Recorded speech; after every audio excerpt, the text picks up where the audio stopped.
Hi, my name is Terry, Director of Marketing here at Clear Guidance Partners, and continuing on with our 2025 Cybersecurity Guidebook, this week we are touching on the importance of securing your email practices.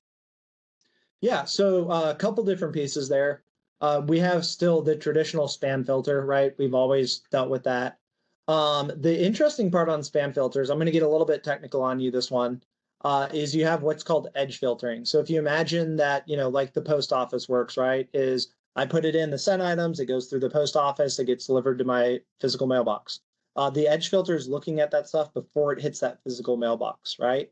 So before it gets delivered to you, Trey, is that edge filter sits there. So that's catching all this stuff, the Viagra ads, all the spam, sign up for this, that, and the other, just the stuff that's really blatant.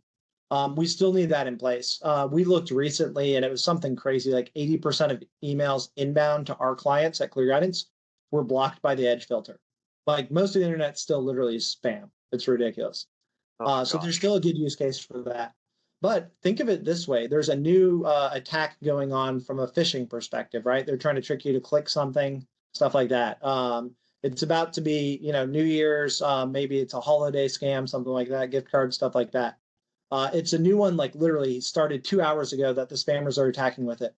That edge filter sees the first maybe 10 or 20 of those come through. Oh, cool. Yeah, it's so, Trey's trying to send gift cards to somebody. Great. And then it catches on and it starts blocking those. Well, the problem is we already had 10 or 20 just get through. What did we do? So on top of the spam filter now, we have anti-phishing technology that's sitting there going through all of Trey's emails that's looking for stuff like that. And so now that whenever it catches, it goes back and it rescans everything and goes, oh, gift card scam right here. I'm going to pull this one out or I'm going to flag it, stuff like that.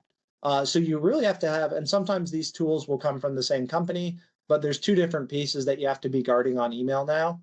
The other nice part on the anti-phishing technology is you'll see certain things like if Trey shoots me an email from his Gmail, it can flag it and say, hey, this is not, it might not be malicious, but it's not the email address that Trey normally uses. So looking for that sort of stuff. The spam tends to be, I don't want to say harmless, but it tends to be much less harmful. The phishing attacks is where we're seeing a ton of the financial fraud, or even having, hey, here's this attachment that's a malicious something. The let's call it the spam tends to be more annoying. The phishing tends to be more, outright malicious sort of thing. Spam, maybe they are getting you to buy. It's a cheap piece of junk, but they're literally trying to sell you something, right? Or they are trying to get you to sign up for this. It's just something you have no interest in seeing. Versus the phishing attacks, 99% of the time are not something you would ever be interested in or want because they're trying to hack into your business, things like that. So you got to protect both sides of the house.